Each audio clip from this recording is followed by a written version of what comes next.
Hey, good morning. I decided to make this video. This first day back for most of us after spring break, and what better time first thing in the morning after a vacation when you're kind of tired to go ahead and start just bitching about something. So I wanted to go ahead and start talking today about dealing with specifically third-party vendors, and even more specifically, third-party vendors that provide H-1B candidates. This is going to be more of a public service announcement, if you will, just some things that I think I want to get off my chest in terms of dealing with third-party companies that I don't like. And I want to start it by saying that I know that dealing with third-party companies, specifically with subcontracting H-1B candidates, is a necessary. I don't want to call it evil, but it is a necessary tool that we need to use in our business. There are some things that I wanted to address, though, and I'm going to talk right now to the third-party companies that are out there.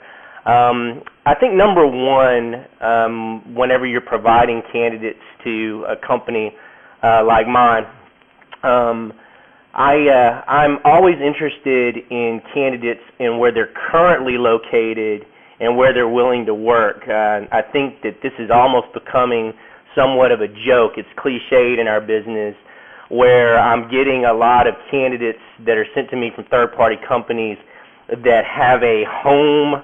They have friends or a home, or they live here, but they're currently working in like New Jersey or Atlanta or someplace like that. So let me make this very clear to you.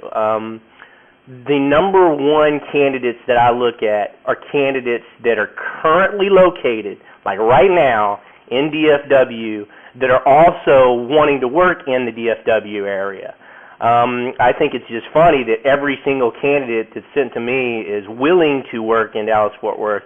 I could care less about that. The problems that we encounter in this business, and this isn't just specific to the company in which I'm an owner, Timberhorn, but just primarily any company that's out there, is there's getting to be a situation where there's a lot of candidates that are sent, they're quote-unquote willing to work in the Dallas-Fort Worth area, but as you go along through the process, deals seem to fall through for some reason. Which brings me to the second thing that I want to talk about, and is if you send me a candidate, and let's just say that they're not local, and I pretty much will not look at a candidate unless they are local, but let's just say it's a difficult to find skill set, and you got a candidate maybe in Houston or whatever, or wherever for that matter. And we need to do a face-to-face interview. Make it very clear up front. And I ask candidates now because I don't trust really any candidate from a third-party company right now. So I ask the candidate if they can do a face-to-face screen, because the last thing we want from any candidate that you send to us is to get them through the process, and then all of a sudden they can only do like an interview stream or a Skype interview, something that's over the web. I got news for you. If you are a third-party company right now and you're viewing this, most of my clients want to meet a person face-to-face. They don't like to do Skype. But I have progressive clients. Don't get me wrong. I have some that if it's a difficult need and they got to get somebody in, yeah, they'll do a Skype. They don't prefer it. They'll do one, but 9 times out of 10, I don't keep track of statistics for this particular thing, but the majority of the time my clients want to meet the person. So, and I guess maybe another thing to talk about, what is this, like the third thing to talk about?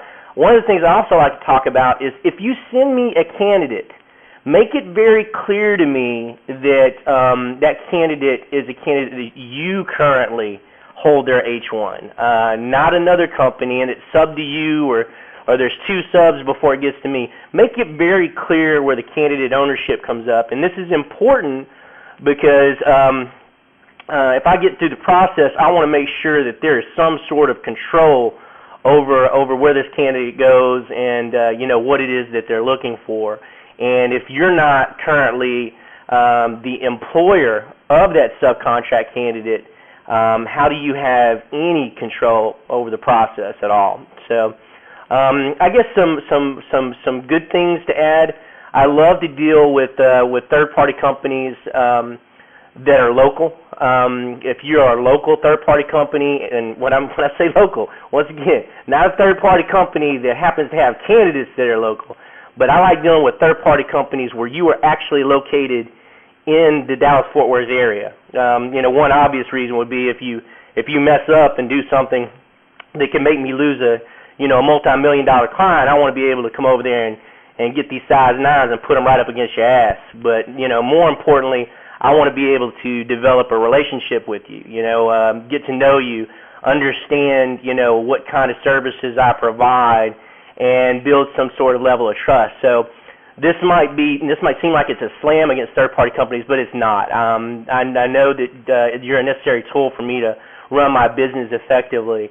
And if you're a third-party company that's local and you provide me really great candidates, you're trustworthy, and everything follows through, so I don't lose a multi-million-dollar candidate because I decided to use some third-party company. If you are local, if you're trustworthy, I'm going to work with you.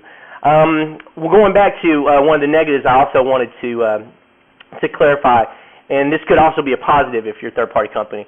If you email me candidates, do me a favor and send me candidates with the actual city and not just say that they're in Texas. I get phone calls and I get emails where you will let me know that somebody is quote-unquote local to Texas. I got news for you, all right? Texas is a huge friggin' state. So, make it clear which city that they are in. There's a big difference between somebody that's in San Antonio and Houston versus Dallas-Fort Worth, okay? So help me out there.